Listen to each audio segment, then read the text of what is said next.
Hello বন্ধুরা, প্রিয়া ইপসা কিচেনে তোমাদের সবাইকে স্বাগত। আজকে আমি তোমাদের সাথে শেয়ার করলাম চিকেন ফিঙ্গার। ফিশ ফিঙ্গার তো তোমরা খেয়ে থাকবে, একবার আমার মতন করে চিকেন ফিঙ্গার বানিয়ে খেয়ে দেখো, দারুণ খেতে লাগে। রেসিপিটা ভালো লাগলে প্লিজ আমার চ্যানেলটিকে লাইক ও শেয়ার করে দিও। তবে দেখে নাও আমি এটা কেমনভাবে তৈরি করি।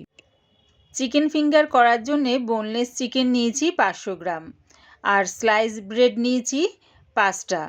তোমাদের যদি এর থেকে বড় ব্রেড হয় তাহলে 3টে নিলেও হয়ে যাবে, যেহেতু এটা ছোট তাই আমি 5টা নিয়েছি। এবার দেখো ব্রেডের সাইডগুলো আমি কেটে বাদ দিয়ে দিচ্ছি। এগুলো আমি ফেলে দেব না, এগুলো মিক্সির মধ্যে ঘুরিয়ে শুকনো কড়ার মধ্যে যদি একটু নাড়িয়ে চাড়িয়ে নিই তাহলে এটা ব্রেড ক্রাম্বস হয়ে যাবে। এবারে ব্রেডগুলো আমি ছোট ছোট টুকরো করে কেটে নিলাম।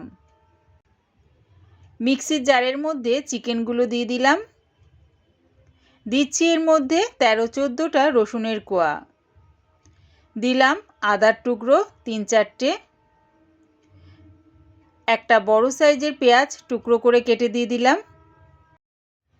দিচ্ছি 5টা কাঁচা লঙ্কা, 1 চামচ গোলমরিচ গুঁড়ো, ঝালটা নিজেদের স্বাদ অনুযায়ী ব্যবহার করো। কালারের জন্য দিলাম 1 চামচ কাশ্মীরি লঙ্কার গুঁড়ো, স্বাদ অনুযায়ী নুন দিয়ে দিলাম। সব কিছু এবারে একসাথে পেস্ট করে নেব, কোনো রকম কিন্তু এর মধ্যে জল ব্যবহার করো না। দেখো সব কিছু একসাথে পেস্ট করে নিয়েছি। এবারে এর মধ্যে ব্রেডের টুকরোগুলো দিয়ে সব কিছু আবারও আমি ঘুরিয়ে নিচ্ছি। সব কিছু একসাথে দেখো মিহি পেস্ট করে নিলাম। এবারে একটা বাটির মধ্যে 2টো ডিম ফাটিয়ে নিচ্ছি। এর মধ্যে দিয়ে দিলাম স্বাদ অনুযায়ী নুন আর সামান্য একটু গোলমরিচ গুঁড়ো। সব কিছু একসাথে ভালো করে ডিমের সাথে ফেটিয়ে নিলাম।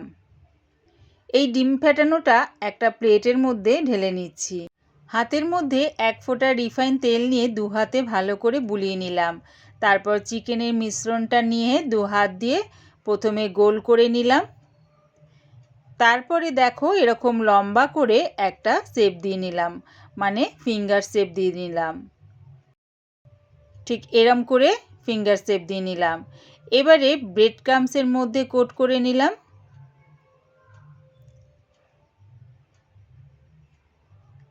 তারপর ডিমের ব্যাটারটার মধ্যে ভালো করে কোট করে নিলাম। ডিমের ব্যাটারের থেকে তুলে আবার আমি ব্রেড ক্রাম্বসে দিয়ে ভালো করে কোট করে দিলাম।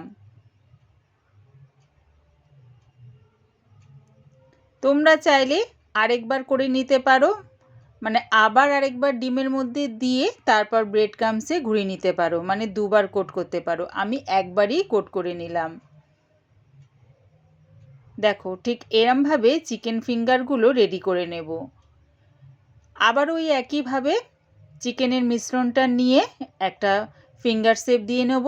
তারপরে ব্রেড ক্রাম্বসের মধ্যে কোট করে নিয়ে ডিমের মধ্যে কোট করব, ডিম থেকে তুলে ব্রেড ক্রাম্বসে কোট করে নেব। এইভাবেই আমি সব কটা রেডি করে নেব। এরকম রেডি করে 1 ঘন্টার মতন ফ্রিজে রেখে দিও, তাহলে দেখবে ভাজার সময় এগুলো খুলে যাবে না, খুব সুন্দরভাবে ভাজা হয়ে যাবে। আর তোমরা যদি এটা 2-3 দিন ধরে খেতে চাও তাহলে একটা এয়ারটাইট বক্সের মধ্যে বানিয়ে নিয়ে রেখে দিতে পারো। দেখো সব কটা চিকেন ফিঙ্গার আমার রেডি হয়ে গেছে।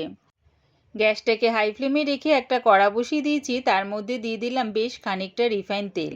তেলটাকে প্রথমে ভালো করে গরম করে নিলাম, তারপরে গ্যাসটাকে মিডিয়াম টু লোতে করে চিকেন ফিঙ্গারগুলো দিয়ে ঘুরিয়ে ঘুরিয়ে লাল লাল করে ভেজে নেব। সব কটা চিকেন ফিঙ্গার একসাথে দিয়ে ভেজো না, অল্প অল্প করে দিয়ে দেখো ঠিক এরকম ঘুরিয়ে ঘুরিয়ে লাল লাল করে ভেজে নিচ্ছি। গ্যাসটাকে হাই ফ্লেমে করেও ভেজো না, তাহলে কি হবে বাইরে থেকে এটা হয়ে যাবে অথচ ভেতরটা কাঁচাই থেকে যাবে। তাই গ্যাসটাকে মিডিয়াম টু লোতে করে দেখো ঠিক এরকম লাল লাল করে ভেজে নামিয়ে নিলাম। আবারও ওই একইভাবে চিকেন ফিঙ্গারগুলো দিয়ে ঘুরিয়ে ঘুরিয়ে লাল লাল করে ভেজে নামিয়ে নেব। দোকান থেকে বেশি দাম দিয়ে কিনে না এনে একবার আমার মতন করে বাড়িতে বানিয়ে খেয়ে দেখো, দারুণ খেতে লাগে। যে কটা চিকেন ফিঙ্গার এখন দরকার সে কটা ভেজে নিলাম, বাদবাকিগুলো এয়ারটাইট বক্সে করে ফ্রিজে রেখে দিলাম। যখন ইচ্ছা হবে তখন বার করে ভেজে খাওয়া যাবে। আমি চিকেন ফিঙ্গারটা পরিবেশন করলাম কাসুন্দি আর পেঁয়াজ দিয়ে। আমার এই চিকেন ফিঙ্গার রেসিপিটা পুরো দেখার জন্যে প্রিয়া ইপসা কিচেনে থেকে তোমাদের সবাইকে অনেক ভালোবাসা রইল। রেসিপিটা ভালো লাগলে প্লিজ আমার চ্যানেলটিকে সাবস্ক্রাইব করে দিও।